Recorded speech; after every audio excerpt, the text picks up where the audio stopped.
네, 안녕하십니까. 깡센클럽 강전 전문가입니다. 자, 오늘도 국내 증시는 상승세가 이어지는 그런 모습이었었는데, 국내 증시가 상대적인 지금 글로벌 증시 대비해서 강세가 이어지고 있습니다. 차별화가 계속해서 좀 이어지는 그런 모습인데, 뭐 여러 가지 배경이 있겠죠. 근데 이제 오늘 같은 경우는 이제 연기금 쪽에서 윈도우 드레싱이 이제 분기마다 또 있다 보니까 윈도우 드레싱을 하는 그런 모습도 나타났고요. 그리고 이제 시장에서 외국인들의 사실 매도 부분, 이게 가장 국내 증시에서 억누르는 그런 요인이었는데, 외국인들 같은 경우가 오늘 국내 증시에서 매도가 굉장히 작게 나타났죠. 그러니까 시장에서 금리 인상을 하고 난 다음에 신흥국들이 굉장히 안 좋을 것이다, 이런 전망, 그리고 외국인들의 매도세가 더 확대될 것이다, 이런 얘기가 굉장히 무색해질 만큼 시장에서는 외국인들 매도가 확연하게 축소되는 그런 흐름을 보여줬습니다. 그러다 보니까 지수가 어느샌가 다시금 1990포인트까지 올라갔죠. 금리 인상하기 전에 지수가 1900 깨질 가능성이 있다, 뭐 1800도 간다, 이런 소리도 나왔었는데, 참 시장이 비관적인 이야기가 나오면 나올수록 더 좋은 것 같아요. 계속해서 비관적인 사람들이 좀 많았으면 하는 그런 기대치도 약간은 생긴 것 같습니다.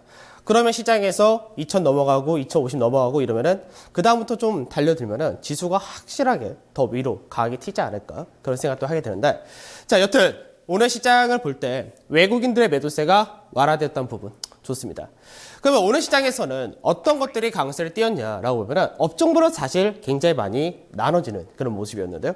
우선 정유업종 같은 경우는 이제 두바이유가 상대적으로 텍사스 중진율 대비해서 크게 떨어지니까 두바이유를 주로 수입하는 우리나라 기업들이 더 좋을 것이다, 이런 관점이 정유주의 강세로 이어지는 그런 흐름을 보여줬고요. 그 외적으로도 철강이라든지 자동차, 이런 시가총액 상위 종목들, 제가 이제 앞전에 그런 얘기를 해드렸었는데 외국인들은 다시 국내로 들어올 때 가장 많이 팔았던 종목들을 다시금 채우는 과정이 들어온다고 말씀드렸었죠. 그래서 시가총액 상위 종목들이 다시금 외국인의 자금이 유입될 때 가장 수혜를 보는 그런 케이스였는데, 오늘 자동차라든지 철강 같은 경우 연기금이 중심이었고, 오늘 시장에서 가장 강하게 움직였던 것 중에 하나가 바로 SK 하이닉스였죠. 그래서 SK 하이닉스 같은 경우 외국인의 매수가 아주 강하게 유입이 되면서 강세를 띠는 그런 모습이 나타났습니다. 반대로 좀 약세를 띠는 것이 있는데요. 아직까지 시장에서 반등다운 반등이 한 번은 제대로 나오지 못하는 쪽이 있죠. 바로 항공해운입니다. 항공해운은 반등을 할 만한 모멘텀도 너무나 부족한 상태이고, 여건이라든지 이런 부분이 좀 안 좋은 그런 케이스고, 그 다음에 증권 같은 경우는 어저께 강세 띄고 오늘은 소폭 조절 좀 보이는 모습이었죠. 그 다음에 가장 문제가 되고 있는 그룹주가 두산그룹주죠. 최근 들어서 두산그룹주에서 뭐 20대 직원까지도 뭐 명퇴한다, 이런 얘기가 나오면서 아주 시장에서는 뭐 엄청나게 안 좋은 식으로 이야기를 하는데, 실제로 좀 좋을 게 없겠죠. 왜냐면 두산인프라코어 같은 경우는 시장에서 예전에 성장 동력, 그리고 실적을 나타내는 부분이 딱 두 가지입니다. 건설 기계 부분과 공작 기계 부분 두 가지 있는데, 건설 기계에서는 중장비 쪽은 약간 힘들게 가고 있고, 이제 밥솥 같은 건설 중장비에서 좀 작은 이쪽은 좀 잘 되고 있는 그런 케이스인데, 지금 굴삭기 부분은 중국에서 철수를 한 그런 상태가 거의 되어 있고, 그 다음에 공작기 같은 경우는 그동안 두산인프라코어의 실적을 어느 정도 유지를 해주던 캐시카우였었는데, 이거를 지금 청산을 한다는 거죠. 근데 이 매각이 협상이 굉장히 난항을 나타내다 보니까 결국 주가가 계속해서 급락세를 보이는 그런 과정을 보이고 있는데, 앞으로 이제 매각을 한다 하더라도 두산인프라코어가 어떤 걸 가지고 실적을 개선시키고 성장 동력을 찾을지는 굉장히 좀 힘들지 않을까, 그런 부분이 있습니다. 그러다 보니까 주가가 계속 빠지고 있죠. 자, 그러면 우리가 이제 생각해야 될 부분은 뭐냐면, 국내 증시의 차별화 이어진다고 했습니다. 그리고 외국인들이 이제 언제부터 본격적으로 국내 증시에 들어올 거냐, 이 부분이고, 아무래도 연말 배당 투자를 노린 차익 매수가 계속해서 들어왔었는데, 여기에 이제 윈도우 드레싱까지도 들어올 경우 국내 증시가 연말 어디까지 가능할 거냐, 이런 부분 좀 따져봐야 되겠죠. 자, 먼저 지수를 보면서 설명을 해드리도록 하겠습니다. 자, 종합주가 지수인데요.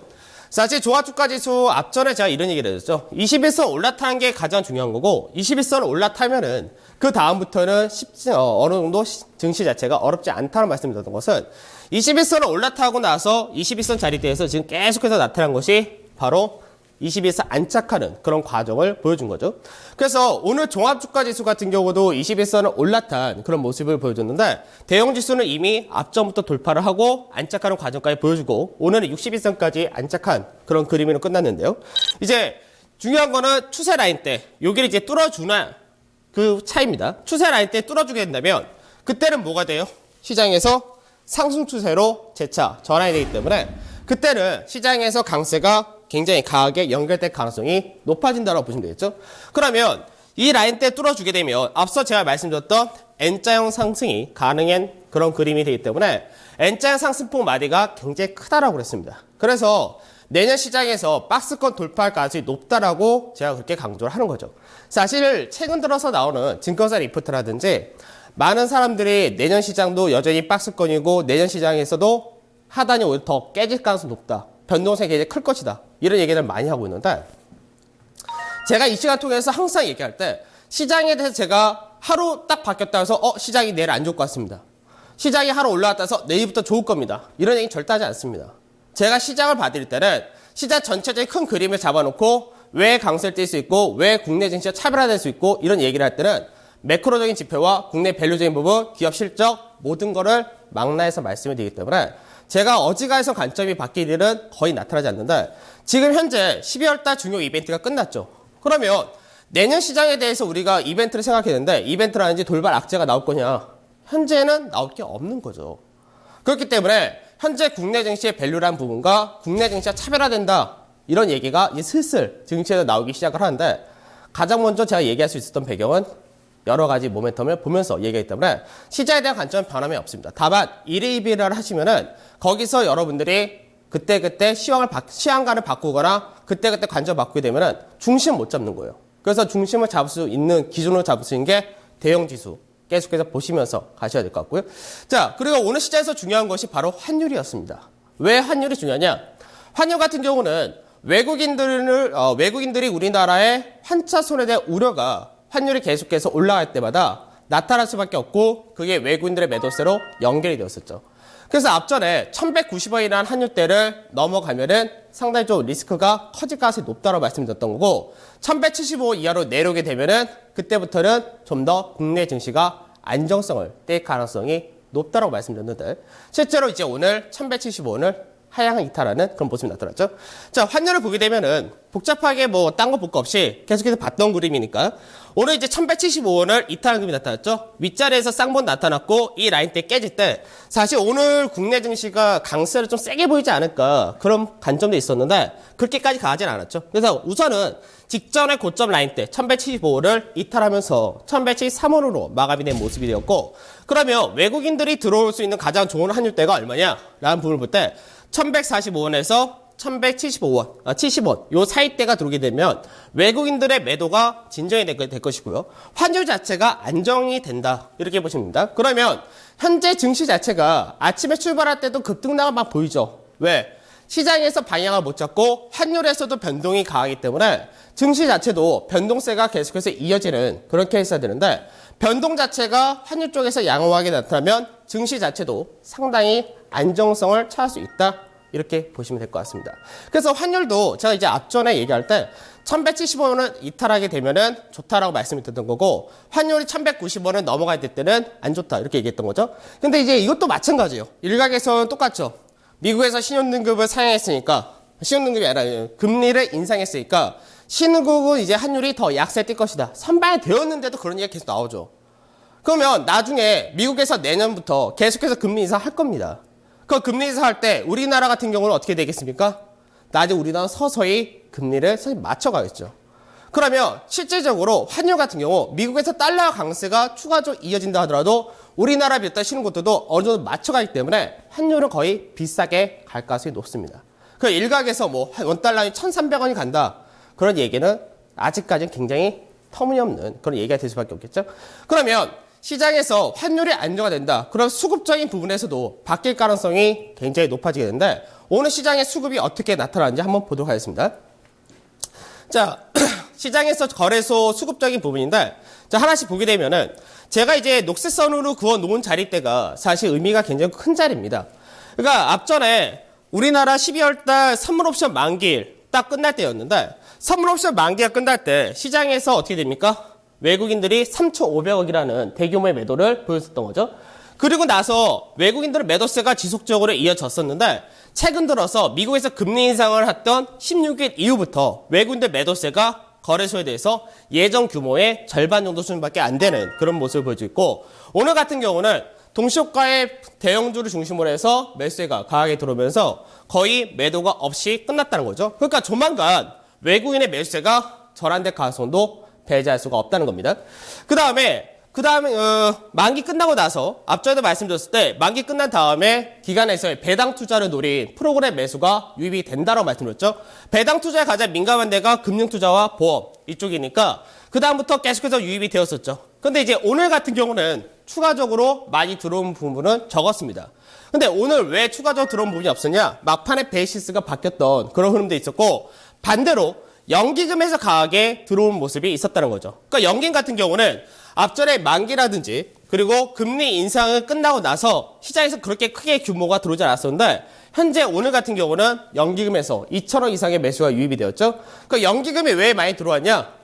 연기금은 8월 달부터 지금까지 국내 증시에서 계속해서 물량을 받아줬었고, 연기금 자체가 시총 상위 종목들을 중심으로 해서 물량을 많이 채워놨기 때문에 당연히 월말 윈도우 드레싱, 분기말 윈도우 드레싱 할 때 가장 신경 쓸 수밖에 없는 그런 주체가 되겠죠.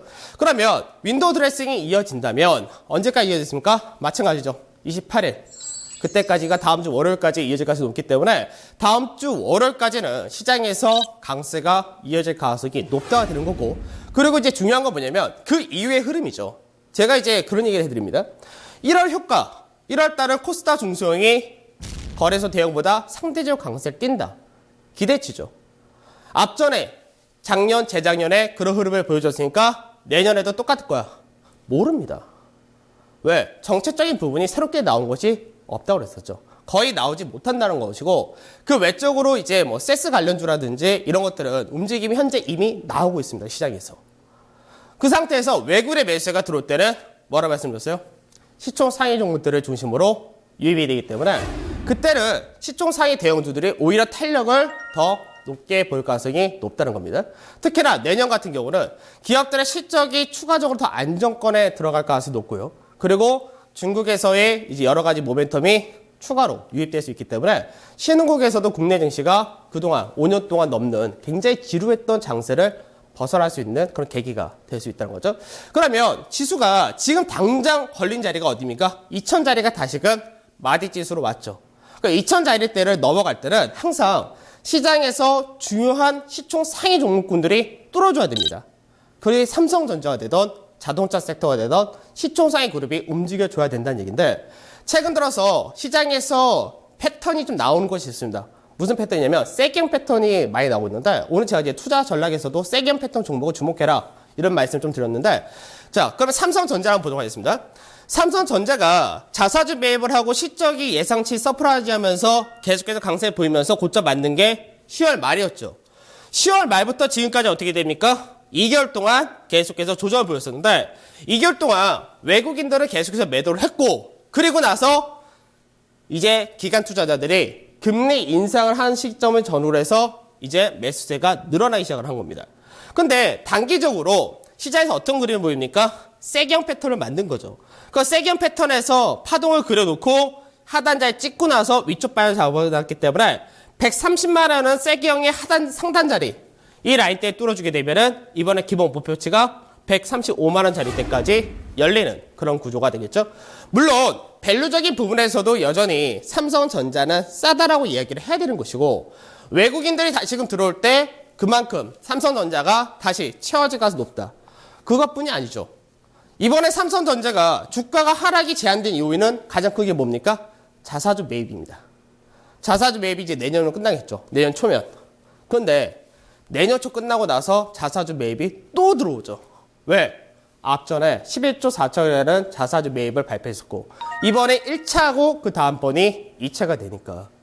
그러면 삼성전자 실적이 내년에 괜찮으냐? 이 부분인데, 우선 아직까지 전망은 그렇게 나쁘지 않습니다. 그러니까 올해보다 뭐 괜찮거나 올해보다 조금 더 좋거나 유지는 돼준다, 이런 컨센서스가 유지가 되고 있기 때문에, 그러면 자사주 매입을 통한 주주 친화적인 정책, 그리고 배당 확대 정책, 이런 부분은 삼성전자가 밸류를 좀 더 높게 평가받을 가능성도 높아진다는 거죠.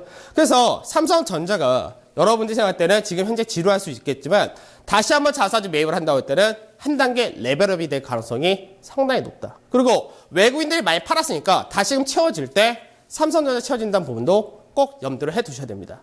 그러면 세기형 패턴이 지금 삼성전자처럼 여기서만 나타나냐? 아니죠. 시장에서 제가 앞전에 납폭과대주 같은 종목을 얘기를 할 때 특징이 있는데 납폭과대주 볼 때 보셔야 될 것이 실적이 받쳐주는 종목. 실적이 받쳐주는데 주가가 너무 많이 빠져서 밸류에이션이 너무나 저평가된 종목. 이런 종목들은 체크를 하셔야 됩니다. 그러니까 많은 투자자분들이 생각할 때 사실 그런 게 있어요. 저점을 깬다. 직전 저점 깬다. 이런 종목 쳐다보지 마라. 문제는 뭐냐면 그 종목이 무조건 나쁘다 이렇게 얘기하면 안 됩니다. 빠질 때 단순 수급의 요인으로 해서 빠진 종목인데 너무나 과하게 빠지고 나서 다시 적정 밸류 찾아가는 쪽으로 넘겨야 된다면 그때는 모멘텀을 강하게 받기 때문에 그런데 SK하이닉스가 그런 케이스죠. 자, SK하이닉스 차트도 한번 보도록 하겠습니다. SK하이닉스는 세기형 패턴을 좀 더 크게 나타낸 그런 케이스인데 올해 6월 달에 51,000원의 고점을 만들고요. 3만원 이하로 떨어졌었죠. 저점은 28,550원 만들었죠. 그러면 이 자리가 무슨 자리냐? 우리가 이제 차트를 여러분들이 이제 월봉이라든지 이런 차트 잘 안 보시겠는데 월봉사에서의 120월선입니다. 즉 10년 동안의 차트라는 얘기죠. 10년 동안 하이닉스가 뭐 했다는 얘기예요? 제자리 왔다는 얘기입니다. 주가가 10년 동안 상승폭이 없다는 얘기죠. 그럼 하이닉스 10년 전으로 돌아가면은 어떻게 되겠습니까? 2005년 그 당시에는 치킨 게임이 이어지고 있고요. 대부분의 반도체 산업은 PC에 다 몰려져 있었죠. 그러면 반도체 쪽에서 PC 하나만 갖고 버티던 그 시절하고 지금 PC뿐만 아니라 스마트폰이라든지 뭐 스마트카, 사물 인터넷을 통해서 여러 가지 IT 기기에 전부 다 반도체가 들어가는 현재 구간하고는 차이가 어마어마한 거죠. 더군다나 시장에서 분기별로 아직까지 4분기 실적이 저조하다 하더라도 얼마입니까? 1조 이상의 실적을 내는 그런 기업이란 거죠. 그러면 현재 외국인들이 어떻게 했습니까? 올해 가장 많이 팔았죠. 외국인들이 이제 주가가 고점 만들 때 외국인들 지분이 많았던 것이 쭉 내려오면 어떻게 합니까? 바닥을 만들었죠. 팔 만큼 다 팔았다는 얘기예요. 그러면 외국인들이 다시 들어올 때 뭐라 했습니까? 많이 팔았던 종목은 다시 채운다고 그랬죠. 반등이 나오는 거예요. 그러면 전체 추세가 세기형에서 오늘 거래량 실리면서 돌파가 나왔으니까 어떻게 되겠습니까? 이제 33,000원에서 36,000원이라는 박스권 자리 때 진입할 텐데 강하게 연결될 때는 시장에서 36,000원에서 37,000원까지 다이렉트로 갈 가능성도 있습니다. 물론 여기서 지지 테스트를 밟고 갈 수 있겠죠. 그러면 지금 현재 하이닉스를 갖고 계신 분들은 어떻게 해야 되냐? 유지하셔야죠. 왜? 직전 저점을 깨는 과정. 세기형이라는 게 왜 돌파하면 급등이 나오냐면 개인들이 저점을 깨면 던진다라는 공식이 형성이 되어 있는데 상당히 안 좋은 방식이죠.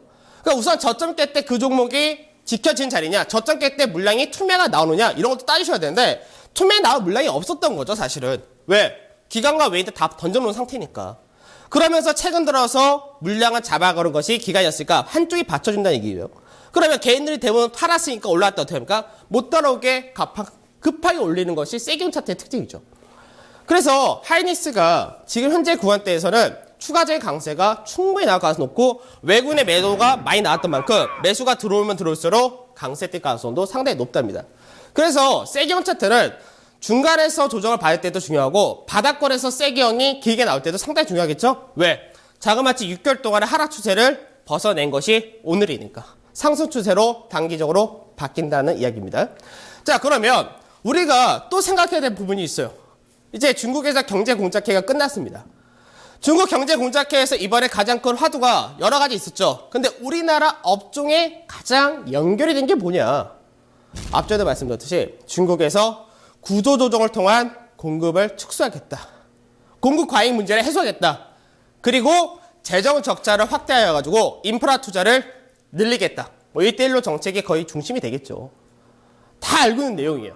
그러면 왜 우리가 이 중국에서의 정책을 체크를 해야 되냐? 간단한 거죠. 우리나라가 중국의 공급 과잉하고 가장 맞물린 섹터가 있기 때문에 그렇습니다. 바로 그게 철강이에요. 그럼 철강 업종은 시장에서 앞전에도 제가 연봉 차트로 포스코를 보여드리면서 뭐라 했죠? 6년 동안 하락을 했다. 7년 동안은 7년째를 하락 안 하고 반등이 나온다도 기술적 반등만 나와도 상승폭이 크게 나올 수 있는 것이 포스코. 그럼 포스코 같은 경우는 실적이 적자에 사냐? 아니죠. 흑자를 계속 내죠. 그런데 시장에서 뭐예요? 중국에서 공급과의 시장에서 수요가 맞물리지 않는다는 부분이 계속해서 디스카운트를 받는 거죠. 그래서 앞전에 철강 섹터를 제가 분석해 드릴 때 뭐라 했습니까? 철강 업종이 어느 정도 다시 재평가를 받냐 못 받냐는 중국에서의 공급 문제가 완화되냐 안 되느냐 이 부분이라고 했죠. 한번 보자고요. 우리나라가 예전에 제가 그때 똑같은 얘기를 했는데 철강 업종의 밸류에이션 자체가 예전에 1.0배에서 2배까지 올라간 적이 있었습니다. 이때가 뭐라고 했어요? 이때는 중국에서 2007년도 인프라 투자 확대하고 북경 올림픽을 앞두고 여러 가지 자원이라든지 철강이라든지 어마어마하게 수입을 할 때, 그러니까 우리나라 철강주들이 가치주에서 상장주로 부과이 되면서 프리미엄 받았던 시기였었던 거죠. 그 다음에 시진핑 주석 전에 이제 정권이 들어올 때 금융위기 터지고 나서 어떻게 했습니까? 2011년부터 2016년까지 뭐 했습니까? 중국에서 내수 소비 정책을 풀었다고 했죠. 인프라 투자가 아니라 내수 소비로 가니까 철강 생산은 늘려놨는데 그만큼 자국내에서 수요가 못 받쳐주니까 결국 어떻게 됩니까? 우리나라 철강 회사들이 밸류가 2.0이라는 PBR 2.0배 받던 것이 어디까지? 0.4까지 떨어진 거예요. 그러니까 밸류적인 부분에서는 너무나 많이 떨어진 거죠. 그러면 이번에 중국에서 이제 1대1로 정책을 통해서 중국 자체적으로도 철강 수요가 늘어나게 될 것이고, 그렇게 되면은 수출 자체도 약간 축소가 되겠죠. 거기에다가 이제 중국에서도 구조조정을 통해서 생산 자체도 축소가 들어가면 국내 철강 회사들은 어떻게 되겠습니까? 밸류에이션이 올라갈 수 있는 가능성이 높아지는 겁니다. 그게 1대1로 정책과 연결이 되는 거죠. 그러면 단순히 외국에서 중국에서의 문제만 볼 것이 아니라 국내적으로 어떻게 되냐? 철강이 가장 많이 들어간 섹터는 딱 두 군데입니다. 건설과 자동차. 건설, 제가 앞절에 뭐라고 그랬습니까? 올해 2015년도에 분양이 가장 최대라고 말씀드렸죠. 건설이 아파트를 지을 때 제일 먼저 하는 게 뭡니까? 땅 파고 그 다음에 철근으로 다 뼈대를 만들어야죠. 그러니까 내년에 철근 수요는 많을 겁니다. 그 다음 자동차 같은 경우 어떻게 돼요? 최근 들어서 신차 사이클 들어오면서 각국 정부에서 판매가 증가세를 보여주고 있죠. 경기 자체가 회복이 되어주니까. 그래서 최근 들어서 자동차 판매가 잘 된다 이런 얘기 계속해서 하고 있죠. 그러면 가장 철강 수요의 절반 이상을 차지한 것이 건설과 자동차인데 이 두 개가 양호하다는 이야기예요. 중국에서의 반도체 철강은 수입이 좀 적어지거나 철강 가격 자체가 올라가는 회복 사이클을 만들 수 있다는 겁니다. 그러면 철강 업종은 다시 재평가가 들어가줘야 돼요. 그래서 어저께도 제가 증권주를 설명해 드릴 때 증권 추세를 돌파했다. 그러면 그 다음에 우리가 봐야 될 납폭과대 얘기할 때 철강 업종 얘기했던 게 그랬습니다. 근데 단순히 철강 업종이 이런 모멘텀이 있다고 해가지고 계속해서 뭐 올라간다 이거보다는 그동안 억눌렀던 것을 한번 움직일 수 있는 계기가 돼준다는 거예요. 나중에 실적까지 받쳐주는 것까지 확인해주면은 그때는 시장에서 새롭게 재평가될 수 있는 시장 이끌어갈 수 있는 주도주로서도 연결될 수가 있을 겁니다. 그래서 수급적인 부분에서도 마찬가지죠. 제가 앞전에 뭘 했습니까? 시장에서 여러분들이 체크해야 될 수급은 뭐냐? 외국인의 매도세가 이어지는 동안에 기관의 매도세가 꾸준히 이어진 종목들, 이 종목들 보시라고 했었죠. 왜? 외국인의 매도세가 완화되고 시총 상위 종목들에 대해서 외국인의 매수가 지금 유입이 될 때 결국 그때는 어떻게 됩니까? 주가가 강하게 가기 때문에. 왜? 한 축이, 메이저라고 하는 한 축이 물량을 잡아놨기 때문에. 그러면 철강 업종 보도록 하겠습니다. 철강 업종도 실제로 지금 구조가 어떻게 됩니까? 세경입니다. 철강 업종도 전체적인 구조는 올해 5월 달부터 해서 쭉 내려온 것이 철강 업종인데 지금 단기적으로 어떻게 됐습니까? 단기적으로 역시 직전 저점을 살짝 깨는 구조 만들면서 세경의 그림을 만들었죠. 이 세경의 구조를 몇 개월 동안 만들었습니까? 한 5개월 동안 만든 거죠. 그러면 이번에 세경 상단을 돌파를 했죠. 돌파를 하면은 이제 전체 큰 추세 라인대를 넘어가냐 못 넘어가냐 되는데 이 라인대를 넘어가면 뭡니까? 이제는 단기적으로 하락 추세를 상승으로 전환했다. 우리가 이렇게 얘기를 하는 겁니다. 그러면서 제가 어제도 말씀드렸지만 매집을 했다. 누가? 기관 투자자가. 연기금, 금융투자, 투신 전부 다 매집을 해놨다는 겁니다. 왜? 새롭게 재평가를 받을 수 있으니까. 그래서 철강 업종이 여러분들이 시장에서는 이런 종목 보는 거 아니다라고 떠들지 몰라도 봐야 되는 종목이 되는 겁니다. 그게 시장을 보는 눈이에요. 그러면 철강에서 가장 대표적인 기업이 뭡니까? 바로 포스코죠. 그럼 포스코 한번 바로 보도록 할게요. 포스코가 오늘 같은 경우 시장에서 2% 이상 강세 띄었죠. 자, 여러분들이 생각할 때 그동안 시장 대비해서 포스코는 상대적으로 늘 약했던 종목입니다. 시장의 상승률 이상을 뽑지 못했던 종목이에요. 근데 오늘 같은 경우 어떻게 됩니까? 시장 대비 상승폭을 더 뽑아버리는 종목이 되어버렸죠. 바뀌고 있다는 얘기입니다. 그러면 포스코는 어떻게 됩니까? 마찬가지죠. 쭉 전체 하락 추세 나타내고 오늘 작은 세기형 패턴을 돌파 나왔죠. 똑같습니다. 철강 차트하고 하단 자리 살짝 깨면서 저점을 깬 모습 보여주고 오늘 21선 돌파 안착 그리고 이제 마지막 추세 라인이라고 할 수 있는 62선 자리대만 뚫어주면 상승 추세 전환된다. 그리고 말씀드렸죠. 기관 투자자들이 그대로 매집을 해놨다. 그럼 시적 전망은 당연히 좋겠죠. 내년부터는 올해 구조조정 많이 거쳤고 내년은 실적이 개선될 것이다 전망하고 있으니까 주주 친화적인 정책도 피고 있으니까 모멘텀은 충분합니다. 보십시오. 새로운 주도주 될 겁니다. 저는 시장에서 항상 방송에 얘기할 때 올라간 종목 갖고 주도주입니다 떠들지 않죠. 올라가기 전에 미리 말씀드립니다. 철강업종 굉장히 관심을 많이 가셔야 됩니다. 자, 시간이 다 됐죠. 오늘 여기서 또 마무리하도록 하고 내일도 좋은 성공 투자 하시길 바라고 전 내일 다시 찾아뵙도록 하겠습니다. 강생클럽 강재현 전문가였습니다.